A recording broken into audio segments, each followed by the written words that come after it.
Anime ಇದರಲ್ಲಿ ಇರೋ story ಮತ್ತು ಇವರು ಕೊಡೋ ಎಲಿವೇಷನ್ಸ್, ಆ್ಯಕ್ಷನ್ಸ್, ಎಮೋಷನ್ಸ್ ಯಾವ ಹಾಲಿವುಡ್ ಮೂವೀಸ್ಗೂ ಕಮ್ಮಿ ಇರಲ್ಲ. ಇನ್ಫ್ಯಾಕ್ಟ್ ಸುಮಾರು ಹಾಲಿವುಡ್ ಮೂವೀಸ್ ಮತ್ತು ಸೀರೀಸ್ ಆ್ಯನಿಮೇಷನಿಂದನೇ ಇನ್ಸ್ಪೈರ್ ಆಗಿರುತ್ತೆ. ಎಕ್ಸಾಂಪಲ್, ನಮ್ಮ ಕನ್ನಡದ ಸೂಪರ್ ಹಿಟ್ ಮೂವಿ ಸಾರಥಿ ಕೂಡ ದ ಲಯನ್ ಕಿಂಗ್ ಅನ್ನೋ ಆ್ಯನಿಮೆಯಿಂದ ಇನ್ಸ್ಪೈರ್ ಆಗಿ ಮಾಡಿರೋದು. ಈ ವಿಡಿಯೋ ಆ್ಯನಿಮೆನ ನೋಡ್ತಾ ಇರೋರಿಗೆ ಮತ್ತು ನೋಡಿಲ್ಲದೆ ಇರೋರಿಗೆ, ನೀವು ಸಾಯೋಕ್ಕಿಂತ ಮುಂಚೆ ಈ 5 ಆ್ಯನಿಮೆನ ನೋಡಿ. ನೋಡಿದ್ಮೇಲೆ ನಿಮಗೆ ಅನಿಸುತ್ತೆ ಅಬ್ಬಾ ಒಳ್ಳೆ ಎಕ್ಸ್ಪೀರಿಯನ್ಸ್ ಆಯಿತು ಅಂತ ಫೀಲ್ ಆಗುತ್ತೆ.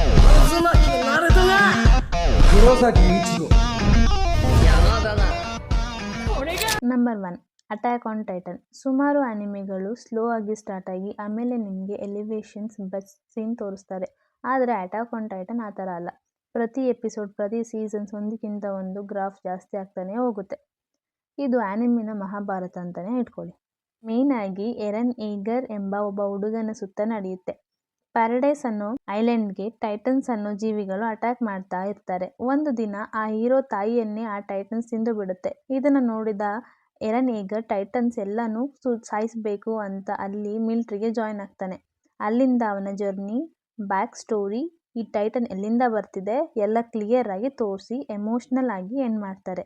ಟ್ರಸ್ಟ್ ಮೀ, ಈ ಥರ ಆ್ಯನಿಮೆ ನೀವು ನೋಡಿಲ್ಲ, ಹಿಂದೆನೂ ನೋಡಿಲ್ಲ, ಮುಂದೆನೂ ನೋಡೋಕ್ಕಾಗಲ್ಲ. ಆ ಥರ one and only masterpiece anime. Number 2, death note. ಈಗ ಆ್ಯನಿಮೆ ನೋಡೋಕ್ಕೆ ಸ್ಟಾರ್ಟ್ ಮಾಡೋರಿಗೆ ಇದು ಬೆಸ್ಟ್ ಆ್ಯನಿಮೆ ಅನ್ನೋದು ನನ್ನ ಒಪಿನಿಯನ್. ಇದರಲ್ಲಿ ತುಂಬ ಮಸ್ತ್ ಎಪಿಸೋಡ್ಸ್ ಇದೆ.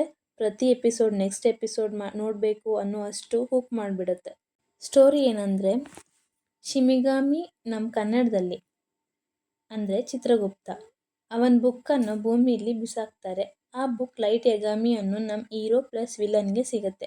ಆ ಬುಕ್ ಯೂಸ್ ಮಾಡಿಕೊಂಡು ಲೈಟ್ ಯಗಾಮಿ ಕ್ರಿಮಿನಲ್ನ ಕಿಲ್ ಮಾಡ್ತಾನೆ. ಆ ಬುಕ್ ಸಿಕ್ಕಿದ ಮೇಲೆ ಲೈಟ್ ಯಗಾಮಿ ಲೈಫ್ ಹೇಗಾಗುತ್ತೆ, ಆ ಬುಕ್ ಹೇಗೆ ಯೂಸ್ ಮಾಡ್ತಾರೆ, ಅದರ ಪರಿಣಾಮ ಏನು ಅನ್ನೋದೇ ಈ ಆ್ಯನಿಮೆ ಪ್ಲಾಟ್. ಈ ಆ್ಯನಿಮೆ ಎಂಡಿಂಗ್ ಮಾತ್ರ ನೀವು ಎಕ್ಸ್ಪೆಕ್ಟೇ ಮಾಡಿರಲ್ಲ. Hero character one range of extend ಆಗಿ ಹೋಗಿ ನಿಲ್ಲುತ್ತೆ. ಸಿಮಿಲರ್ ಬ್ರೇಕಿಂಗ್ ಬ್ಯಾಡ್ ಎಂಡಿಂಗ್ ಥರನೇ ಅನಿಸುತ್ತೆ. Number 3, full metal alchemist. IMDb ಅಲ್ಲಿ ಅತಿ ಹೆಚ್ಚು ರೇಟಿಂಗ್ ಪಡೆದಿರೋ ಆ್ಯನಿಮೆ ಅಂದರೆ ಇದೆ. ಸ್ಟೋರಿ ಪ್ಲಾಟ್ ಬಂದು ಎಡ್ವರ್ಡ್ ಆ್ಯಂಡ್ ಆಲ್ಫಾನ್ಸೋ ಇಬ್ಬರು ಬ್ರದರ್ಸ್ ಅವರ ಅಮ್ಮನ ಬದುಕಿಸ್ಕೊಳ್ಳೋಕ್ಕೋಸ್ಕರ ಒಂದು ಆಲ್ಕಮಿನ ಕ್ರಿಯೇಟ್ ಮಾಡ್ತಾರೆ. ಈ ಪ್ರೋಸೆಸ್ಸಲ್ಲಿ ಎಡ್ವರ್ಡ್ನ ಒಂದು ಕೈ ಮತ್ತು ಒಂದು ಕಾಲು ಹೋದರೆ ಆಲ್ಫೋನ್ಸೋನ ಫುಲ್ ಬಾಡಿ ಹೋಗ್ಬಿಡುತ್ತೆ.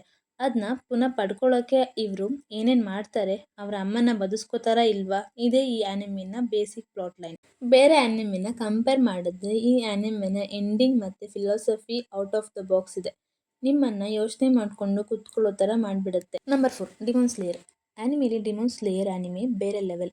ಆ್ಯನಿಮೆ ಸ್ಟೈಲ್ ಮತ್ತು ಬ್ಯಾಕ್ಗ್ರೌಂಡ್ ಸ್ಕೋರ್ ಎಲ್ಲ ಬೆಸ್ಟ್ ಇದೆ. ಇದುವರೆಗೂ ಮೂವೀಸಲ್ಲಿ ಅತಿ ಹೆಚ್ಚು ದುಡ್ಡು ಮಾಡಿರೋ ಆ್ಯನಿಮೆ ಅಂದರೆ ಅದು ಡಿಮನ್ ಸ್ಲೇಯರ್.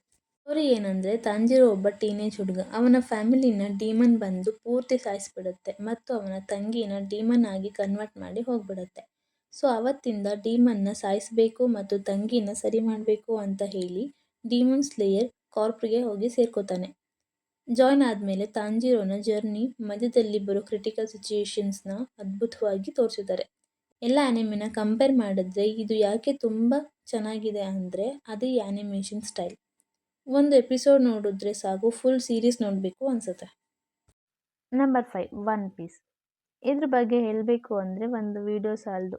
ಅದರಲ್ಲಿ ಬರೋ character, arcs and elevations full ಡಿಫ್ರೆಂಟಾಗಿ ಇದೆ. ಸ್ಟೋರಿ ಏನಂದರೆ, ಒನ್ ಪೀಸ್ ಅನ್ನೋ ಟ್ರೆಷರ್ ಇರುತ್ತೆ.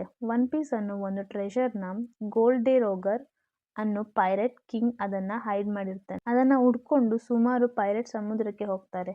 ಅದರಲ್ಲಿ ಒಬ್ಬ ನಮ್ಮ ಹೀರೋ ಮಂಕಿ ಡಿ. ಲೂಫಿ. ಹೇಗಾದರೂ ಒನ್ ಪೀಸ್ ಟ್ರೆಷರ್ನ ಕಂಡುಹಿಡಿದು ಪೈರೇಟ್ ಕಿಂಗ್ ಆಗಬೇಕು ಅನ್ನೋ ಲೂಫಿ ಮಾಡೋ ಈ ಜರ್ನಿನೇ ಒನ್ ಪೀಸ್. ದಾರಿಲಿ ಅವನಿಗೆ ಪರಿಚಯ ಆಗೋ ಪರ್ಸನ್ಸ್, ಫ್ರೆಂಡ್ಸ್, ಅವರ ಬ್ಯಾಕ್ ಸ್ಟೋರೀಸ್, ಆರ್ಕ್ಸ್, ಅವರಿಗೆ ಇರೋ ಡೆವಿಲ್ ಫ್ರೂಟ್ಸ್ ಪವರ್, ಎಮೋಷನ್ಸ್ ಇದೆಲ್ಲ ಇದೆ ಈ ಆ್ಯನಿಮೆಲಿ. ಎಲ್ಲ ಹೇಳೋದೇನೆಂದರೆ, ಒನ್ ಪೀಸ್ ಬಂದು greatest anime of the history. ಅದು ಯಾಕಂತ ನೀವು ನೋಡಿದ್ರೇ ಗೊತ್ತಾಗೋದು.